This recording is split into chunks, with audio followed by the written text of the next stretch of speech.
Beritakanlah firman, siap sedialah baik atau tidak baik waktunya. Shalom, puji Tuhan, karena Tuhan saja kita boleh ada lagi dalam renungan harian di hari ini. Saya percaya firman Tuhan itu bermanfaat untuk mengajar, untuk menyatakan kesalahan, untuk memperbaiki kelakuan, dan untuk mendidik orang dalam kebenaran. Sehingga firman itu sangat bermanfaat bagi pertumbuhan iman ataupun rohani kita. Nats firman Allah yang menjadi renungan kita bersama di hari ini, saya ambil dari Filipi pasal 1 ayat 12 sampai dengan ayatnya yang ke-26. Secara khusus saya akan baca ayat 21 dan 22.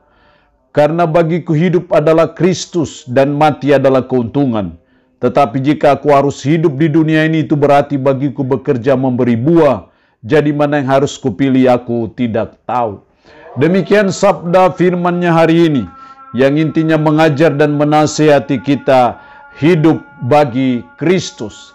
Saya percaya tidaklah keterlaluan dan tidaklah berlebihan kalau hidup kita bagi Kristus, karena Kristus yang sudah menebus kita dengan darah yang mahal di Bukit Golgota. Kita ditebus bukan dengan emas dan perak, tetapi kita ditebus dengan darah yang mahal di Bukit Golgota oleh satu pribadi yang namanya Yesus Kristus, yang mengeluarkan kita dari kegelapan kepada terang, yang mengeluarkan kita dari kehidupan dalam dosa ke dalam suatu kehidupan yang benar di mata Tuhan. Karena itu tidak salahlah kalau kita berkata seperti Paulus, karena bagiku hidup adalah Kristus. Itu berarti bahwa ketika kita menyadari bahwa Kristus sudah mati demi dan untuk menebus dosa kita, harusnya kita ada pada komitmen bersama seperti Paulus. Bagiku hidup adalah Kristus. Hidup bagi Kristus, hidup bagi kepentingan Kristus. Kalau kita bicara kepentingan Kristus, maka kita bicara mengenai Injil Kristus, bicara tentang gereja Yesus Kristus, bicara tentang kerajaan Yesus Kristus. Itu berarti bahwa kalau kita hidup bagi Kristus, berarti kita belajar untuk terus hidup bagi dan untuk kepentingan Yesus Kristus di atas muka bumi ini. Lalu hidup bagi Kristus itu apa yang dituntut dari kita? Kita harus berbuat apa dan melakukan apa kalau kita mau hidup bagi Kristus? Setidaknya ada 3 hal yang dituntut dari kita. Yang pertama dalam ayat 12 sampai dengan ayat 18. Ayat 16, mereka ini memberitakan Kristus karena kasih, sebab mereka tahu bahwa aku ada di sini untuk membela Injil. Tetapi yang lain karena maksud dengan kepentingan sendiri, dengan maksud yang tidak ikhlas. Sangkanya dengan demikian mereka memperberat bebanku dalam penjara. Tetapi tidak mengapa, sebab bagaimanapun juga Kristus diberitakan, baik dengan maksud palsu maupun dengan jujur. Tentang hal itu aku bersukacita dan aku akan tetap bersukacita. Di sini kita melihat bagaimana kesaksian Paulus dalam penjara, sehingga semua orang penjara tahu bahwa Paulus masuk penjara bukan karena melakukan kejahatan, tapi karena memberitakan Injil Kristus. Di sini kita melihat bahwa hidup bagi Kristus, maka yang pertama yang dituntut dari kita, kita harus memberitakan Kristus. Kita harus menyaksikan Kristus itu, baik dengan kata-kata kita, tapi juga dengan kelakuan hidup kita. Jadi hidup bagi Kristus, mari kita belajar. Dimanapun kita ada, dimanapun kita bekerja, dimanapun kita ditempatkan, dimanapun kita melaksanakan tanggung jawab kita. Kita harus jadi jemaat yang misioner, yang selalu mau memberitakan Kristus, yang senantiasa mau menyaksikan Kristus kepada orang lain. Inilah yang dituntut dari kita kalau kita mau hidup bagi Kristus.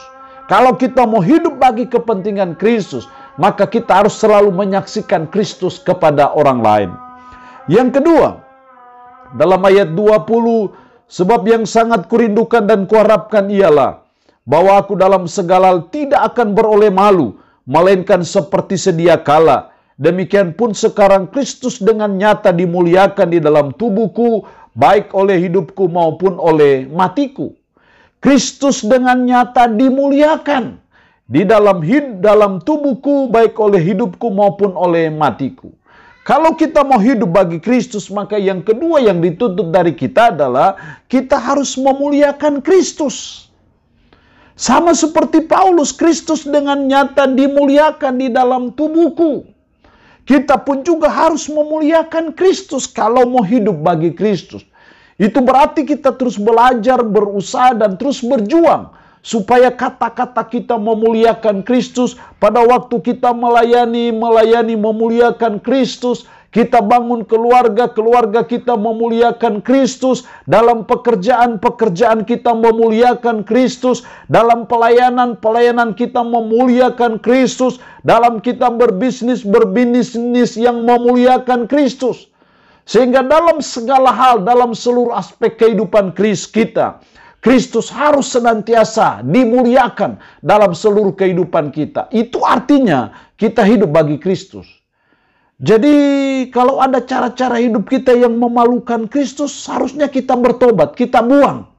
Dan kita mulai membangun cara hidup yang memuliakan Kristus. Karena itu yang Tuhan tuntut kalau kita mau hidup bagi kepentingan Kristus.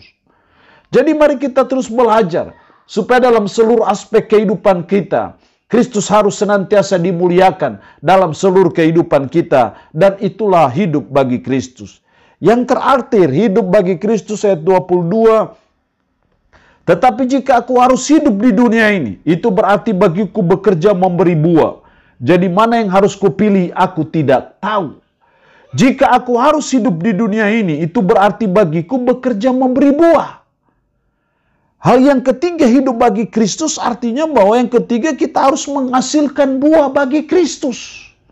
Ibarat pohon kita menghasilkan buah-buah yang baik. Firman Allah yang lain mengatakan kapak sudah tersedia pada akar pohon. Dan setiap pohon yang tidak menghasilkan buah yang baik pasti ditebang.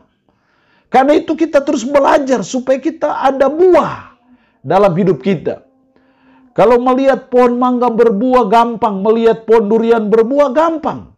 Tapi melihat kehidupan kita yang berbuah bagi Kristus itu, apa tolok ukurnya? Salah satunya dalam firman dalam kitab Galatia, buah roh ialah kasih. Buah roh artinya pekerjaan roh, intervensi roh kita menghasilkan kasih. Kalau kita punya kasih, kalau kita menjalani hidup berdasarkan kasih, maka itu tanda bahwa kita menghasilkan buah. Jadi salah satu tolok ukur dari kehidupan Kristen yang menghasilkan buah adalah ketika kita punya kasih. Dan kasih itu sabar, kasih itu murah hati, kasih itu lemah lembut, kasih itu panjang sabar, dan seterusnya. Dengan kata lain, kasih adalah karakter Kristiani yang mulia. Sehingga ketika kita berkarakter Kristiani yang baik, maka kita sedang menghasilkan buah. Dan kalau kita menghasilkan buah, itulah hidup bagi Kristus. Jadi mari kita terus belajar, hidup di dalam kasih. Karena segala sesuatu tanpa kasih itu tidak ada gunanya ataupun tidak ada artinya.